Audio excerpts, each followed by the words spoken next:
Now, a lot of churches, when they do outreach, they take a very generic approach.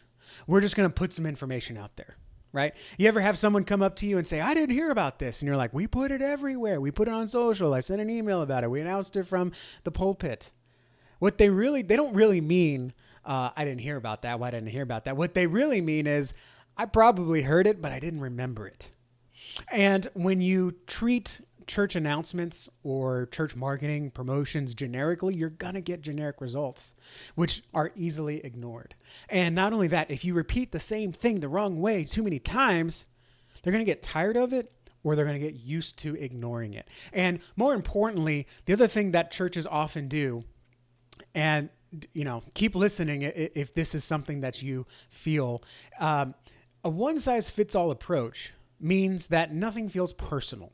When you tell someone about your church, whether it's in person, whether it's on a website, whether it's in an ad, or whether it's in the parking lot on Sunday, okay, it should feel to the person you're talking to like a custom fitted suit, right? A custom tailored suit or a custom fitted shirt. It should feel like when they hear about you, they're like, this place was built for me. God made this place for me. Right? And not in a selfish way that, hey, this is going to be a rock show that I'm going to love, but in a way that this church understands me so well that I have to do this because nothing else has ever resonated with me in this unique way. And in fact, when you clearly communicate your church in the way that I'm going to share with you today, it's going to I don't want to say that it's going to enhance the calling that God is placing on their life to take a next step. But it's going to remove the obstacles, because I think a lot of times what we're guilty of as churches is complicating what we're doing to the point where if God calls someone, we get in the way and we overcomplicate it. We make it too difficult. It's kind of like, I've heard this several times from several different pastors in several different instances where it was a good sermon, but Pastor Joe just got in the way. That was a good message. That was something that God wanted to share with the congregation, but Pastor Joe just kept getting in the way. He overcomplicated it. He put too much of himself in it. And I think as pastors, that's something, and church leaders too, when you're teaching a class or whatever you're doing, you don't want to get in the way of God. You want to remove those obstacles. And one of the ways that I'm going to share with you now is how you can personalize your outreach to resonate with the people that you're called to serve, you're equipped to serve, you're gifted to serve, and to get them feeling like this is the answer. This is no longer an option in my life. This is the answer. Okay.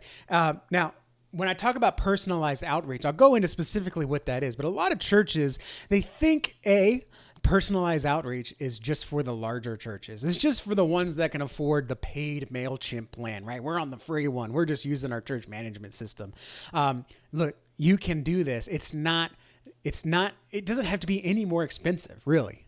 If you follow the different ways I'm going to show you today, some of them, you might need a software for, but some of them you can easily do. Okay. Because even as a small church, one of the advantages you have is you can personally reach out. But as you grow, as you scale, or pastor, if you're bivocational, as you run into less time, some of the ways that I'm going to share with you today are going to allow you to still continue that personalized outreach, but you don't have to sit there and type things by hand. Okay. And when you do things by hand, it is going to be too time consuming. It is going to be expensive time wise, right? It's going to cost a lot of time. And that's one of our only non-renewable resources that God gives us. And so what I'm going to share with you is different ways that you can cultivate and harvest without taking more and more time throughout your week. Okay. Now, what do I mean when I talk about personalized outreach? Okay. Here's what I mean. Let's imagine that you've got, let's say, Mary. Mary's out here and she's obviously unhappy with her life. She's not reborn. She's living in sin. She's dead inside. She's dead in spirit. And whenever she feels like her life isn't going well enough, whenever she feels like there's something more and your church isn't there, she's going to hear, oh, well, weight's your problem. She's going to hear, Money. You don't have enough money.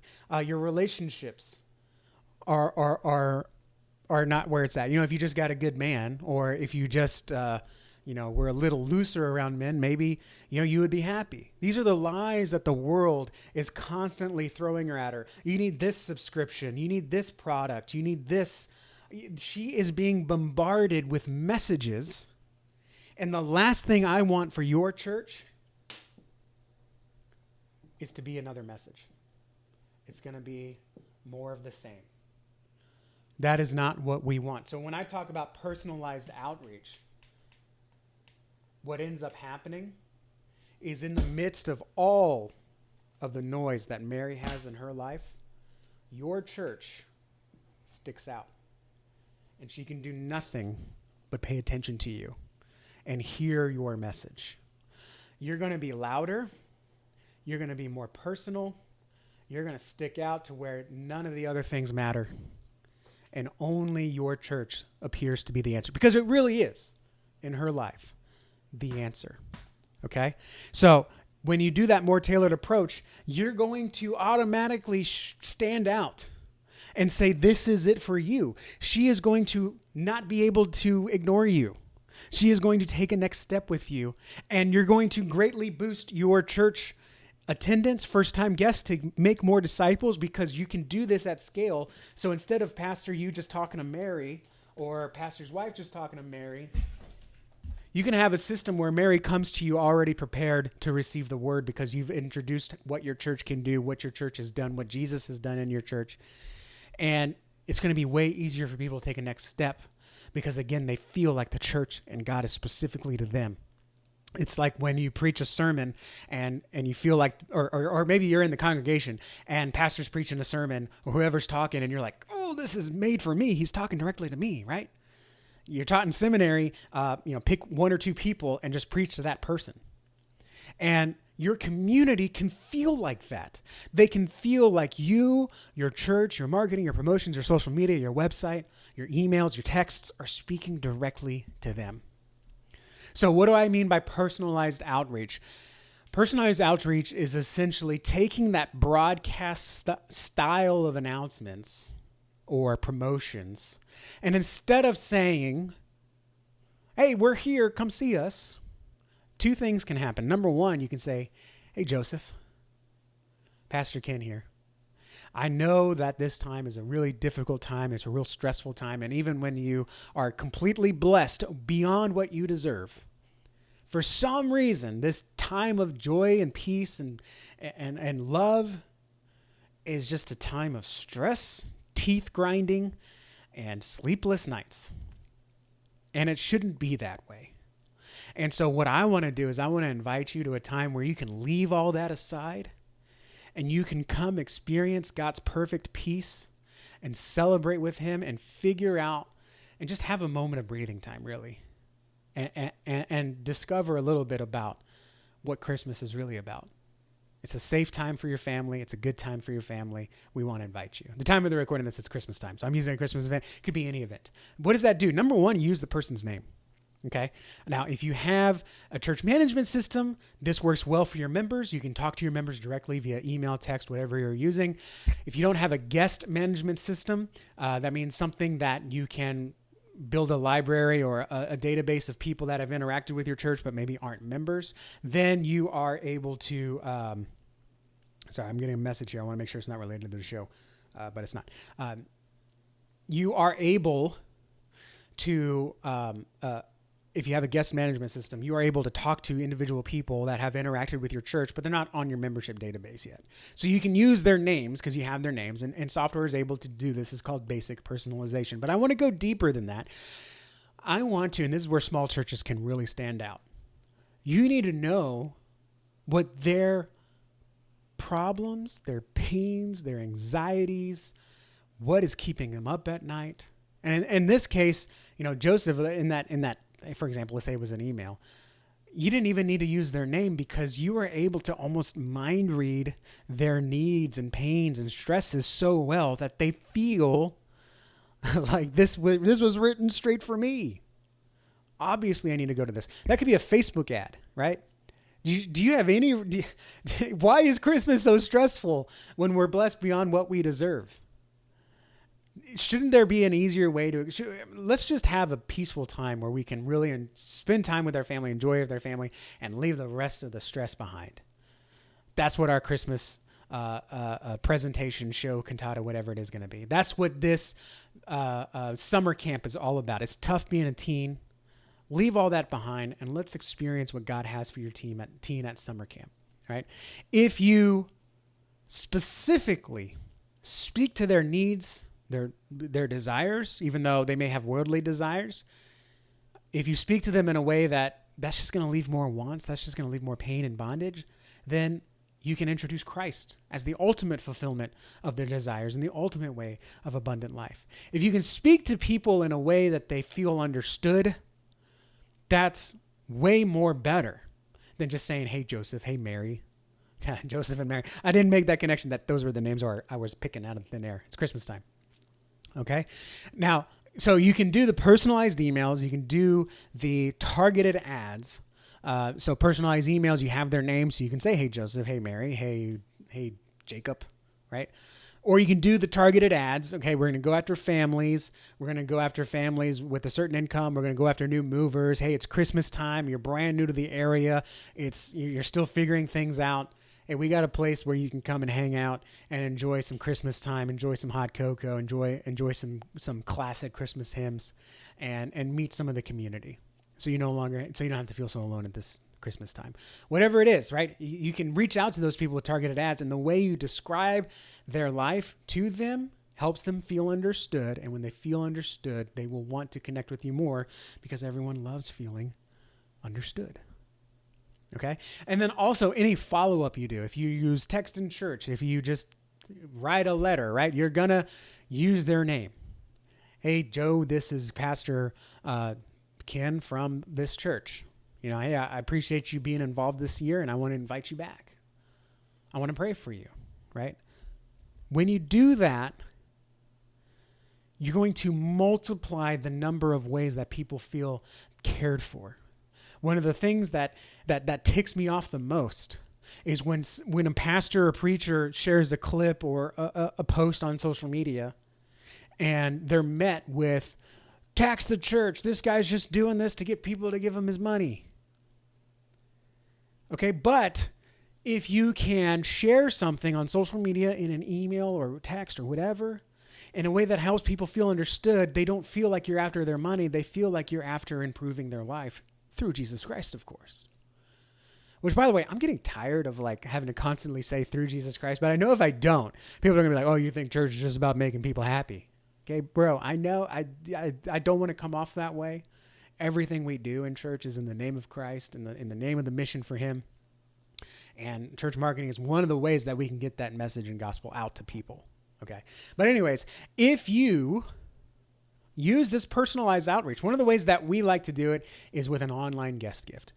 This is a great way to provide a resource to the community, a prayer guide, a devotional for new movers, like the 10 best restaurants to enjoy on a Sunday afternoon, the best coffee houses, best plumbers. You can use this as an opportunity to promote some of your church members' businesses, whatever it is. It is something that is valuable and it helps them feel understood. Hey, this guy, this church understands that my family is important to me. This church understands that I don't like to be alone. This church understands that I don't have any friends. This church understands that I want to make my marriage better by offering me a prayer guide for my spouse. And so when you offer something like that, an online guest gift or some kind of resource to the community, they feel understood. It feels like a personal outreach. And not only that, when they download it, when they request it, you get their name and email, so they have to download it and you can send it to them. Now you've opened up that one-on-one communication. Let's say you give them a prayer guide for their spouse. Say, what's your name and email? We'll send it over to you. Perfect. Here it is. Tell us what you think. Here's a family that Jesus Christ rescued from near divorce, and if he can do it with them, he can do it with you. Right? You open up the one-on-one conversations, not just, hey, look at how great we are and how many marriages we saved, but it's, we understand that you're having a problem. It's one-on-one discipleship, really. It's like one-on-one discipleship, having coffee with someone, actually having a dialogue with them, versus just preaching to the masses. Instead of one to many, you can move a conversation to one-on-one. And when you do that, they feel understood, they feel heard, they feel empathized with. That gives you authority, that gives you positioning, and that gives you the attention that they can lock in on. And then you take that attention, point it to Christ. That's how you disciple in today's day and age. That personalization can do that. All right. Now, I know I talk a lot about advertising, and that's a word that some people get scared of in the church world. And I completely understand it. In fact, the way many people try to advertise their church is wrong. So you're okay to think that. I'm going to share with you how you can multiply your church's outreach in the digital age using advertising methods, but you're not going to be advertising. You're going to be opening up discipleship conversations, opening up potential discipleship relationships. You're going to be opening up a path that God can use to bring them into church to hear the gospel, and so your people can make disciples.